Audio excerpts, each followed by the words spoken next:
Sitaram, Sitaram, Jai Jai Sitaram, Sitaram. Awesome. Well, happy to be here. Thanks for having us, Jeremiah. Thanks for having me. Yeah, it's good to be here. Another episode of Mindful Mentorship, and we're here with Sita as well. Came to join us. But welcome, Sita. Yeah, awesome. We just kind of want to do a little introduction and get to know you better, who you are, and specifically what you do. Okay. Well, my name's Jeremy Robison, and I'm related to the owners. So my sister's Jenny Moyer, and what do I do? So you mean for work or what? What do you do in general? What talents do you have? What do you like to do? Okay. Well, yeah, work and hobbies kind of mesh with me. I'm an entrepreneur, so I've been in the clothing industry for about a decade now and run online clothing businesses. And just recently I'm tapping more into different product industries. Right now I'm experimenting with flutes, making some of my own on a 3D printer. It's really fun. So yeah, I've been in that space of just creating and making money that way for a while. And there's been a lot of ups and downs with that, a lot of roller coaster rides.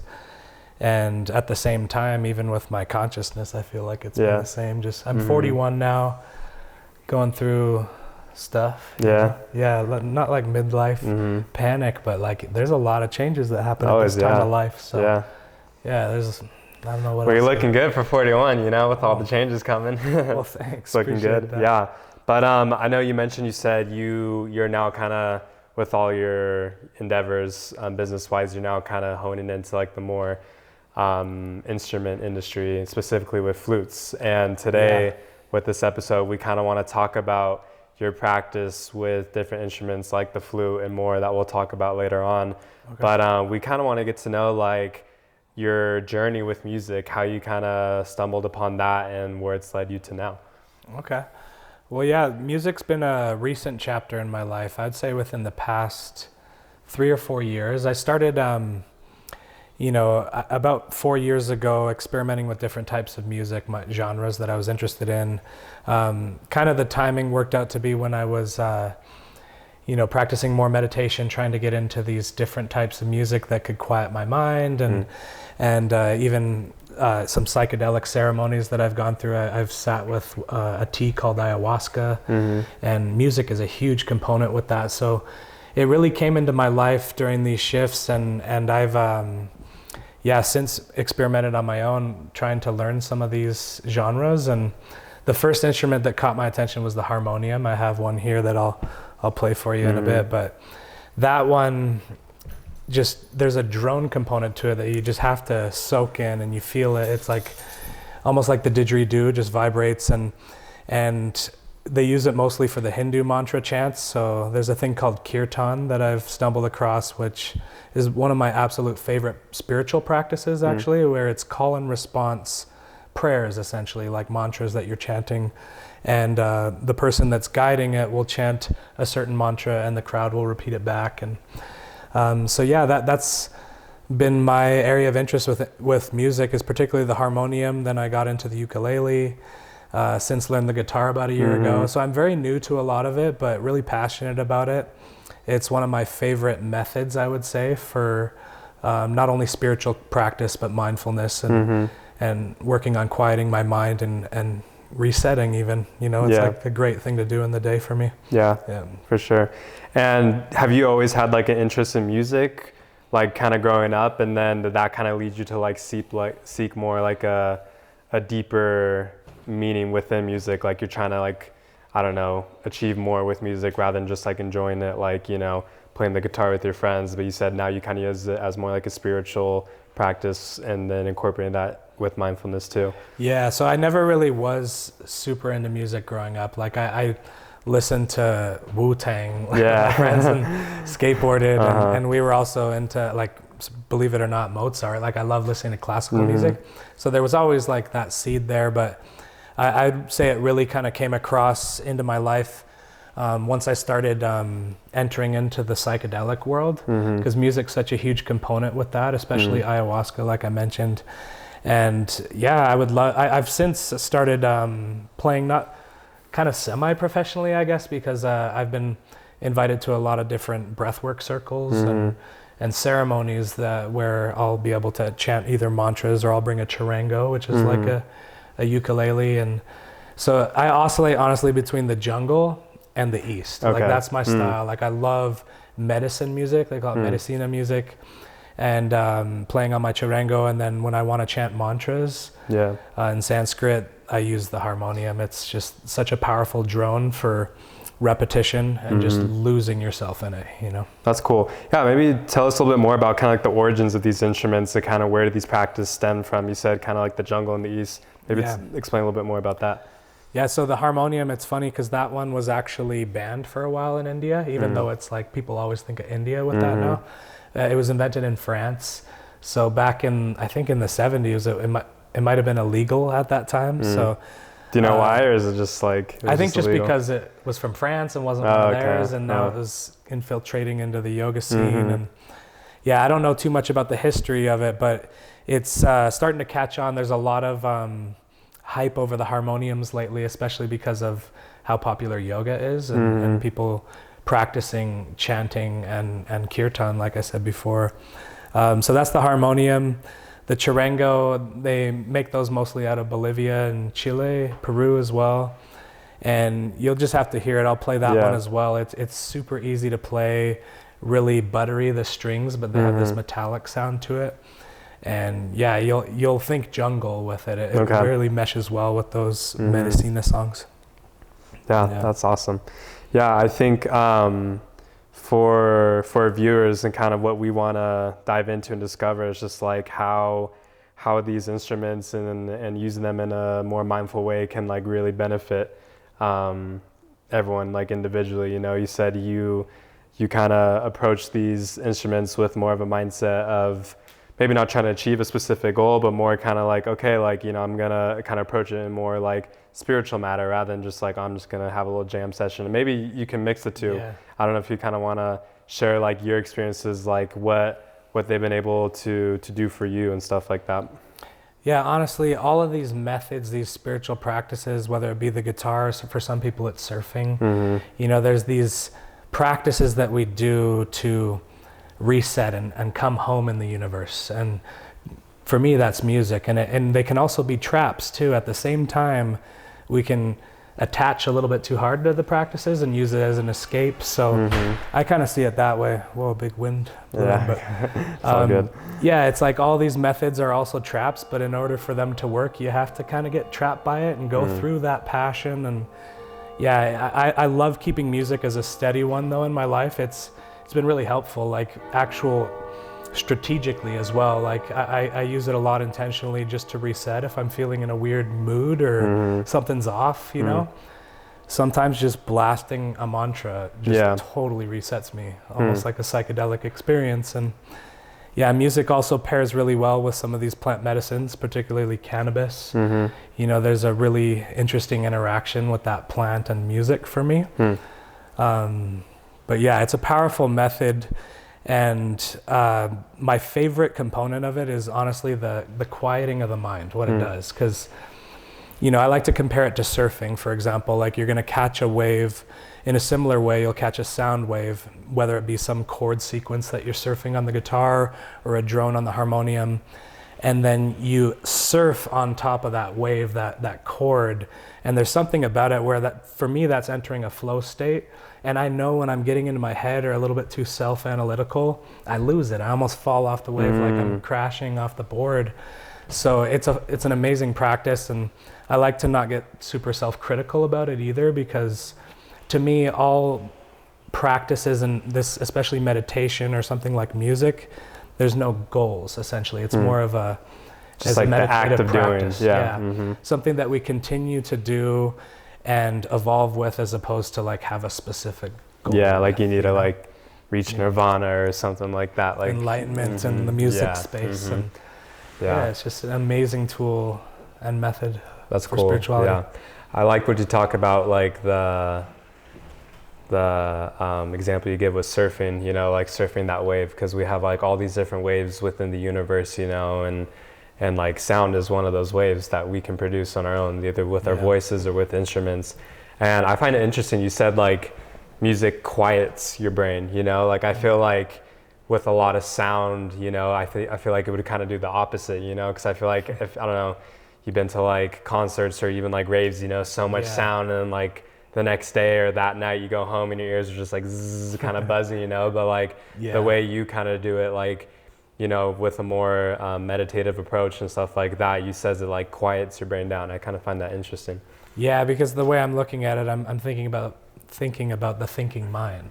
The thinking mind to me doesn't necessarily involve sound or chatter in an actual audio form, but it is mental chatter in the skull that just goes on. Like, you know, there's this, I was listening to a Ram Dass lecture. He was quoting some monk that was trying to describe the human thinking mind like this. He said, it's like you were a drunken monkey that woke up in the morning and was bit by a scorpion. It's like going from one thing to the next, like, oh, I smell coffee, brr, I'm hungry, I gotta do this. And then it's like that consumerism mindset. Non-stop, and really it is. And we need these practices to help quiet the mind, to help us reset, because I don't think it's doing us a service to just constantly live like the mind is our master. They say it's a amazing servant, amazing friend, horrible master. So I try to find these practices to enter more into the heart space where the mind is more quiet. It's more of beingness as opposed to doing,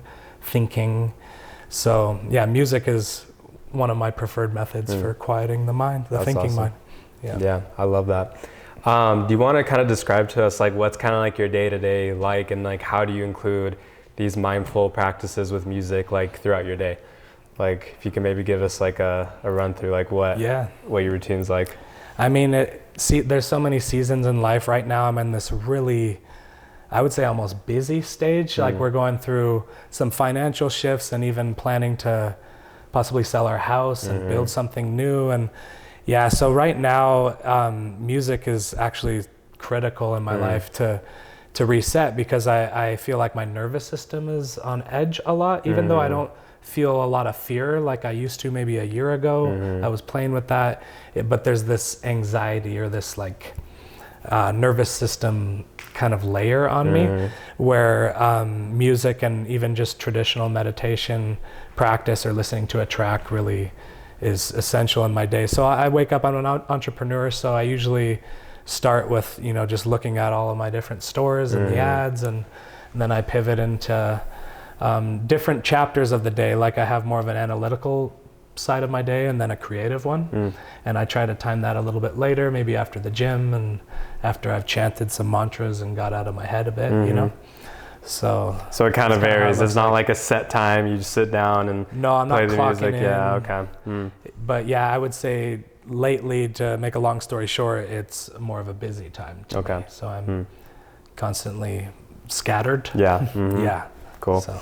I know you kind of already talked a little bit about like, you know, how the benefits you kind of see from including this into your routine, into your day-to-day life, but like, for you specifically, from your experience with music and your knowledge that you've gained over the past couple years, like what could you maybe like just list a couple of like main benefits you've seen just from including sound practice and music with more like meditation and mindfulness?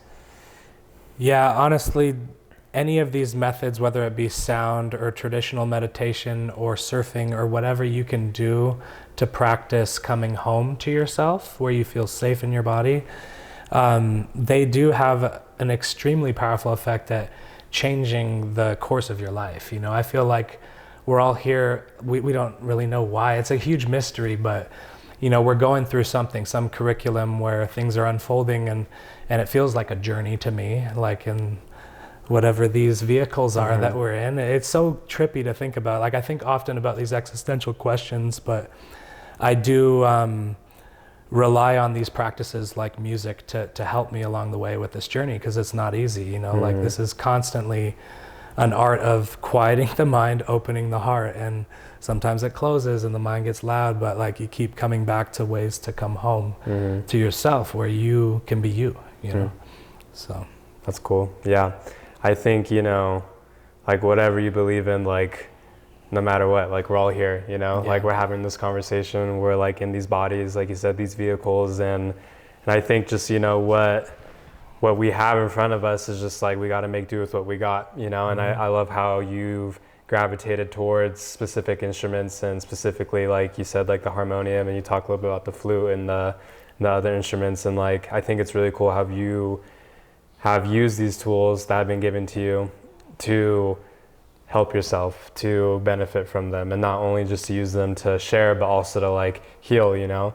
And I know like there's things like sound healing, sound baths and stuff like that, and that's not specifically with like the instruments you were talking about, but like, have you ever like participated in like those kind of activities as well? Yeah, in fact, a lot of the breath work circles that I'll go to help with the music, there is a sound bath portion to it. So I'll usually be chanting the mantras maybe during the breath work and giving some rhythm with the drums.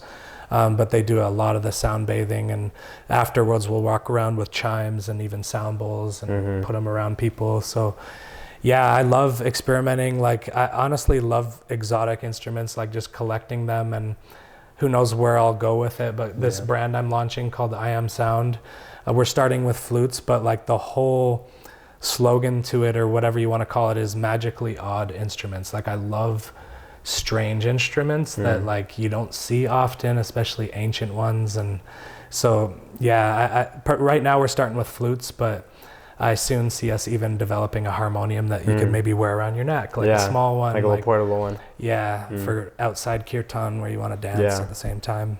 But That's really cool. That's essentially kind of where I'm headed with that. It's baby steps. I'm not trying to make money with it right now. It's more of a passion project and a pivot for me from clothing. Yeah. Cool, that's awesome.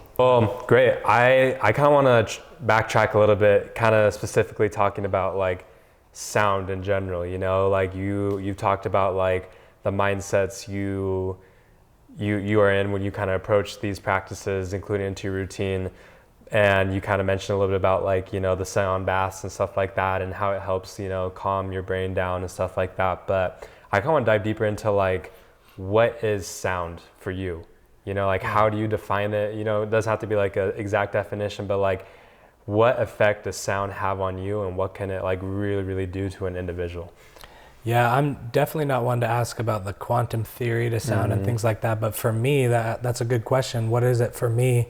It's vibration for sure. It's how, like particularly when I'm singing, there's something that it does to my body when I'm toning or trying to match something and get into a certain wave I want to surf, you know, vocally with a certain chord sequence. And yeah, for me, it's just a great way to reset, to create, to collaborate with whatever this magic is that's around us, especially when you're with a group. So I participate in a drum circle. We just meet up mostly every Tuesday. And it's just powerful when you're all surfing the same wave and everybody's using their voices. And like I mentioned before, the practice of kirtan is one of my favorite spiritual practices. What is, do you want to explain like what a kirtan is? Like, participate, I've led in probably only 2 of them so far. It's kind of new territory for me, but I absolutely love the format. It's a call and response format where there's one person leading the kirtan chant or the mantra, and the whole crowd's repeating it back. So there's a really collaborative energy to it. And so usually when the guy up front is leading, he'll chant it nice and loud and have the drone harmonium going. And when he's doing it the second time, he'll quiet his voice and kind of lean to the side of the mic and let them sing it back really loud. So it's a spiritual practice in the bhakti yoga tradition. So, you know, I don't study a lot of Hinduism, but it's kind of where I've gravitated to with a lot of my existential beliefs and questions. And bhakti yoga particularly is my favorite, and it's the path of devotion and service, and a lot of it has to do with music and just your devotion to God and expressing love through music. So like kind of within like the yoga practices and also tied in with like Hinduism, like music is a big kind of topic. Like it's like kind of centered around music a lot, like they're like spiritual ceremonies. Yeah, well, a lot with the mantras and chanting. So they do it often. It's definitely a devotional practice. There's a lot of different devotional practices. Feeding people is one. You know, it's this concept. So in bhakti yoga, you think of it almost like a Christ, a mediator between the Father and us, and we're entering into that Christ consciousness, that servant vibration. And to me, yeah, it's very similar to Christianity, the Bhakti Yoga path. They have this deity called Hanuman. I'll show you a little sticker here. Cool. So Hanuman, he's known as the monkey god. And my dog, her name's Sita. So the whole tradition with Hanuman is he is the devotee of Ram, who is God, and Sita's his wife. And he represents us, like, and there's a famous quote where he says, "When I don't know who I am, I serve you. But when I do know who I am, you and I are one and the same." He was talking to Ram when he's like, "Who are you, monkey?" So we go in and out of that. It's like getting kicked out of the Garden of Eden, and now we're all separate. And when we don't know who we are, we serve, we practice, we try and yearn to get back into the garden, into the beloved. And so I love the Bhakti tradition. That's, if you were to ask me more about my spirituality, that's where a lot of my paradigm and my practice is in right now. But I'm really open. Like, I don't try to take things too literally or just stay in one particular form of thought. I'm very curious and open-minded. Yeah. I'm in an exploratory phase, I would say, in that's my really consciousness cool. right now. Well, you've been able to discover a lot of things, you know, kind of with, like, I don't even know who, is it Hanuman? Hanuman, it's cool. So he's like a monkey god? Yeah. Okay, that's awesome, yeah. I mean, that's really cool. You've been able to go down so many different paths and gain so much knowledge along the way within, like, different spiritual practice, even like religions and stuff like that, yeah. Yeah, it's good stuff. I love, like, even just exploring other religions too, and what mythologies they talk about. And they're all just different fingers pointing at the moon. That's the way I like to look at it. But the moon is the great mystery. Like, fingers will, like, the word finger is never finger. You know, so there's that component of, like, we can talk all day long about the great mystery, but to experience it is different, you know? And that's, I scratch the surface of that with music a lot. Like, I feel like that's a place where I can come home to myself and where God lives, you know? So, that's awesome. I love that. Awesome. Well, thank you so much for that. That was really cool. Love hearing, like, your spiritual journey as well, kind of incorporated with your musical journey. It's really cool. To kind of wrap things up, you know, like, for the videos we've been making, for our channel, we just been exploring different mindfulness practices, whether it be yoga, bonsai tree care, or whether it be like breath work and stuff like that. And we're always trying to help our viewers kind of start their own mindfulness journey in whatever area they feel interested in or called to. And, you know, you kind of shared a bit about how you found your way towards music, you know, and how you now use it as like a way of healing, a way of becoming more mindful and kind of slowing down your brain. What advice would you give to someone who's maybe curious within all, you know, the stuff you do and maybe would want to start their own journey within this world? Within the world of sound and music? Yeah, sound, music, all that. Yeah, for getting into that as a spiritual practice, meditative practice, I would say almost treat yourself like you're in high school band. Just like, now you can choose what instrument do you want to play. You know, it's such a fun, playful time of your life to jump into music and explore. Let's say you're into drums, like, get into drumming. Or if you want to experiment more with your throat chakra and unleash some sound, you know, practice vocals and maybe get a harmonium, because that's such a beautiful drone to surf on with the voice. But yeah, I start simple. Like, I'm conscious of time and money too at this phase of my life, and that's why I started with the ukulele. It was so simple, just to learn chords and do the repetitive, you know, surfing waves that I wanted to make. So yeah, pick an instrument, and I would just start simple. Like, I learned a lot through YouTube, honestly. And finding the genre of music you like. So I listen to a lot of Spotify, I have different playlists. For example, for my flutes, I'll have one just for the D scale, because I know I can surf that flute in all these different songs.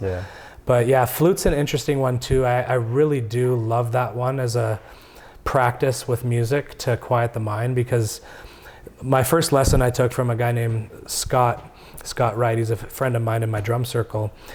The best advice he gave me was, he says, flute is all about rhythm. Once you get into rhythm, you unlock, like, it sure enough, like, the moment you are actually using it like a drum, in a rhythm, it becomes easier. Like it's more intuitive, and muscle memory comes into play. You start to remember where that sound was. Like I can't think of a specific note I'm playing when I'm doing it, but it is powerful when you combine rhythm with the flute. So I would say pick up a flute, even an ocarina. I sell them on I Am Sound.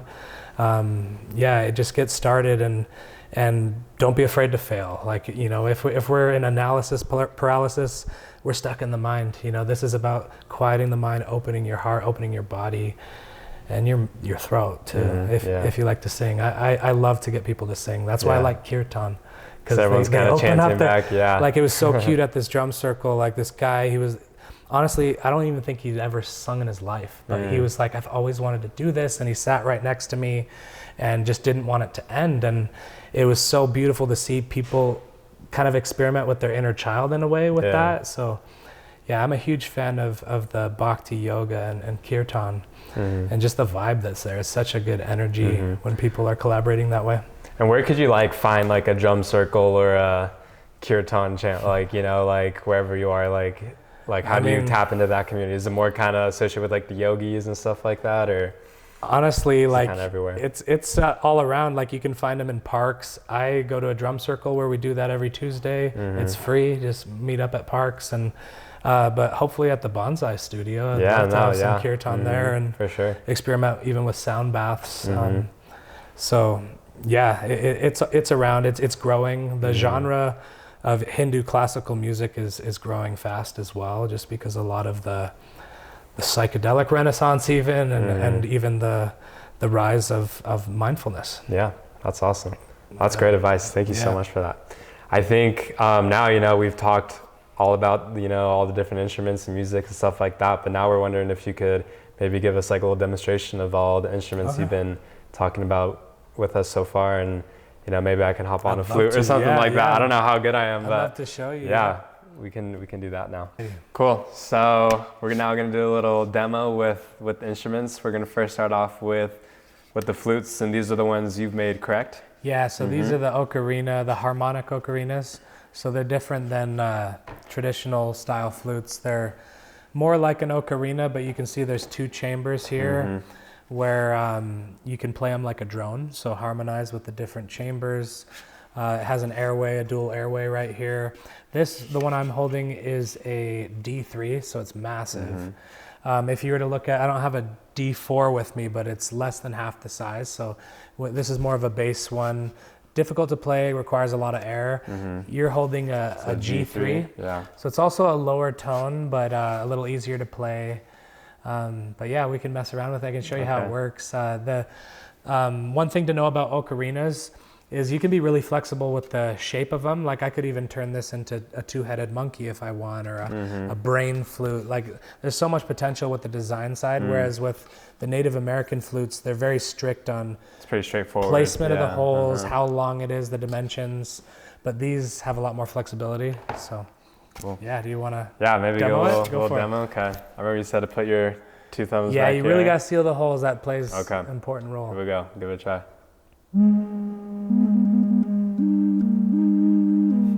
It's pretty cool. Good. Yeah, I love that tone. So like, you kind of just like freestyle, kind of mess around with it. Yeah. So I don't like to go too hard, too fast with these in the beginning. I'll honestly just like play for a while, just barely lifting a finger, and then I'll start to experiment and see. The flutes are so intuitive for me because I can't preach about flutes and teach about them. Like I just know what it does for me.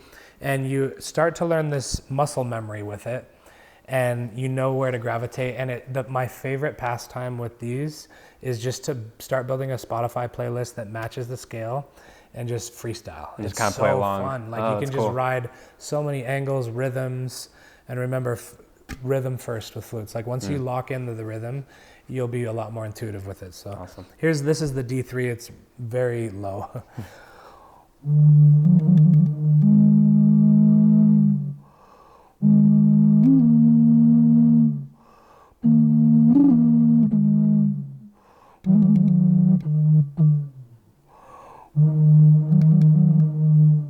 And you can play with purring, like do a little jungle noise, jaguar vibe.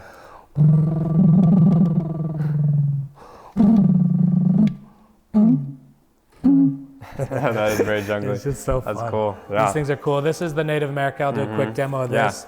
A little bit more intermediate that I would say than these. Those you can start, like, just give them to kids. It's so fun watching how they figure it out.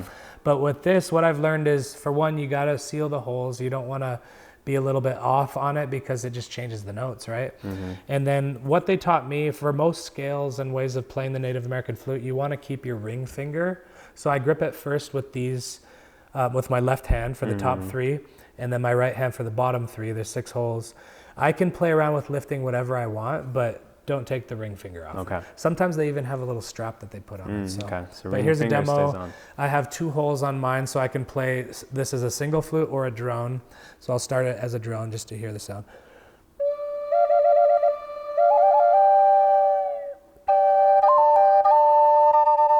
That's the drone side, and here's the other one.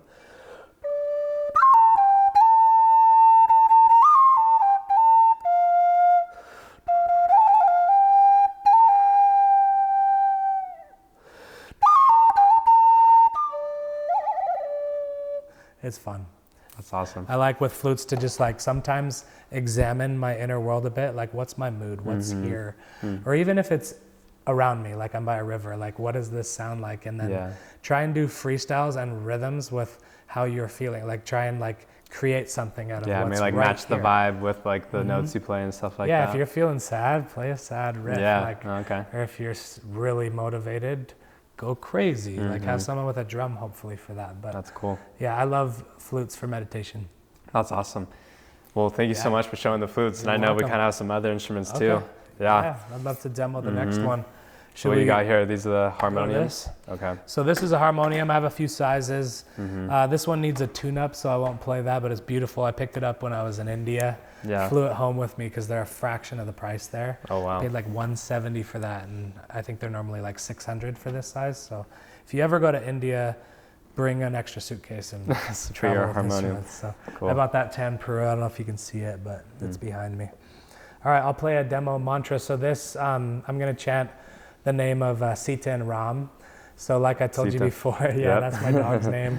I have Ram tattooed on my hand, and it's a big part of what I've explored in India.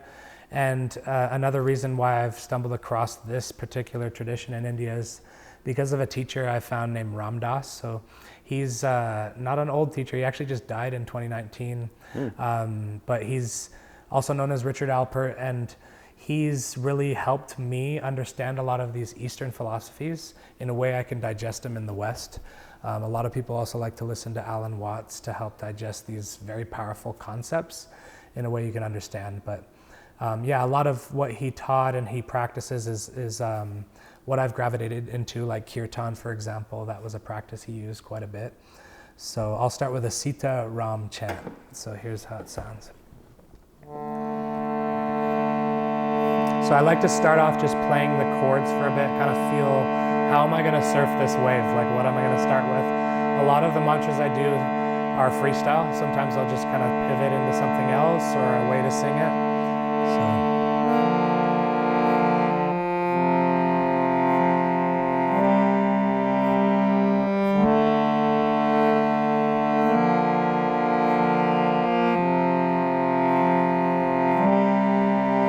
Om Shri Ram Jai Ram Jai Jai Ram Shri Ram Jai Jai Ram Om Shri Ram Jai Ram Jai Jai Ram Shri Ram Jai Jai Ram Sita Ram Sita Ram Jai Jai Sita Ram Sita Ram Jai Jai Sita Ram Om Shri Ram Jai Ram Jai Jai Ram Shri Ram Jai Jai Ram Om Shri Ram Jai Ram Jai Jai Ram Shri Ram Jai Jai Ram Sita Ram Sita Ram Jai Jai Sita Ram Sita Ram Sita Ram Jai Jai Sita Ram Om Shri Ram Jai Ram Jai Jai Ram, Shri Ram Jai Jai Ram. Om Shri Ram Jai Ram Jai Jai Ram, Shri Ram Jai Jai Ram. Sita Ram, Sita Ram, Jai Jai Sita Ram, Sita Ram, Sita Ram, Jai Jai Sita Ram. Om Shri Ram Jai Ram Jai Jai Ram, Shri Ram Jai Jai Ram. Sita Ram, Sita Ram, Jai Jai Sita Ram, Sita Ram. That's the Jai Shri Ram mantra. I played that in India actually. So there's a photo behind me of Ram Das's guru. His name is Neem Karoli Baba Maharaji. We went to Kainchi Dham. That's Dham is a temple or an ashram. And we got in and thought we'd be turned around from the ashram because like there was a huge line. It was a big festival. But we went to the office and I was holding my harmonium. I was like, can I please go see where Maharaji would sit? There's like this big rock and the symbol of Ram in the landscaping. And sure enough, they let us in for 5 minutes to chant that exact mantra on Maharaji's rock. And that's so cool. Yeah, that's why I got a little emotional. Yeah. Sorry. No, you're good. Wow, that's really, really cool. It's powerful to, like, when you lose yourself in repetition of the names of sacred names to you, like whatever God means to you, it's a way for you to really open your heart. Yeah. That's why I cry sometimes. No, it's all good. I can really kind of see you get into it, kind of like the farther you got along chanting, and you know, I can really kind of feel that power you're creating with the harmonium and stuff like that. And like what you were saying, does that have like, is there like a translation, like an English translation of what you were saying, or? So Jai Shri, like it's just praise to Ram, like those are forms of praise. You can say Hare Krishna or Hare Rama. Okay. That's known as the Maha Mantra. So the great mantra most of them chant it's very mathematic. It's Hare Krishna, Krishna Krishna, Hare Hare, Hare Rama, Rama Rama, Hare Hare. So it's just praise and they're very almost methodical with it. Like they don't get lost in the content so much as the mechanics of the repetition and the sound, like the vibration and pouring your heart out. Like I like to feel like I'm calling out externally to the universe, but also like I'm feeling it respond to me. That's where it's interesting. Everybody's different with how they play. Back and forth. But one thing about India, when I was there too, talking to these kids actually at a hotel, we were chanting the same mantra. And after I was like, I have to ask you guys, who is Ram? Like, and they were so excited to answer, like these 12-year-olds. And I was like kind of struggling with the idea of like, there's this monkey god, right? Like these are superheroes. Like, do I take this seriously? Why am I saying these names? But to them, like instantly he said, you know what it is? He's like Ram inside, God inside. So it's not like they're taking things so literal. Like these are very symbolic and they have meaning to certain energies within. And the way they see even God and the kingdom of heaven, whatever you want to call it, is more of an internal matter. That's why they have this artwork of Hanuman ripping his chest open, and what you see inside is Sita and Ram. Like, it's a funny story. It's the last thing I'll share about India and the harmonium. So there's this tale where Hanuman, he rescued Sita. That's the whole Ramayana tale. He brought back Sita to her husband Ram, and they reward him with this jewel necklace. And he picks it up in the ceremony and starts looking at it like a monkey and bites it and just rips it apart. And the people next to him, or whatever the priests you want to call them, were upset. They're like, why are you disrespecting Ram, like just eating that necklace, those jewels he gave you? You might as well destroy yourself if you don't have respect for this. So he's like, okay, rips open his chest. And that's the story where they reveal Sita and Ram. And in fact, if you zoom in closer on the artwork, you see Ram, this symbol engraved in all of his sinews, all of the bones, everything. It's just like he lives God inside of him. It's an internal matter. And like I said before, when he doesn't know who he is, he serves. When he knows who he is, he's one. You know, that That's I really am. Cool. Yeah. I love that. I love how all of this has like led you down, you know, to this path, and like you've learned all this cool knowledge. Like I had no idea I mean, you know, I've always kind of heard of like, you know, the different gods they believe over there and stuff like that. But to hear it from like you, you know, that's like really cool. Like you've embarked on this journey and come to gain so much knowledge about it. I think, you know, you can really... There's like 30,000 different deities. Yeah, it's very insane. colorful. You'll notice in India, it's a reflection of their inner world. They're very colorful people, like they're very bright. And you see it in the temples and all the colors but yeah, it's powerful, and there are so many different deities, so much to learn and explore, but you know, fingers pointing at the moon, you just pick one, right, and ride through the method. We have these cool tools to help us along the way, you know, to practice more mindfulness and just to be more centered and grounded. But awesome. Well, Jeremiah, thank you so much for your time and letting us come over and playing all these instruments for us. And make sure to check out I Am Sound. His flutes, your flutes are for sale now online? For sale. Okay. The first 2 scales. Okay. Baby steps. Baby steps. This is a passion project. Yeah, make sure to check it out and stay tuned for more episodes to come. And we hope you guys enjoyed this episode. Awesome. Awesome. Cool. Thank you. Namaste. Namaste.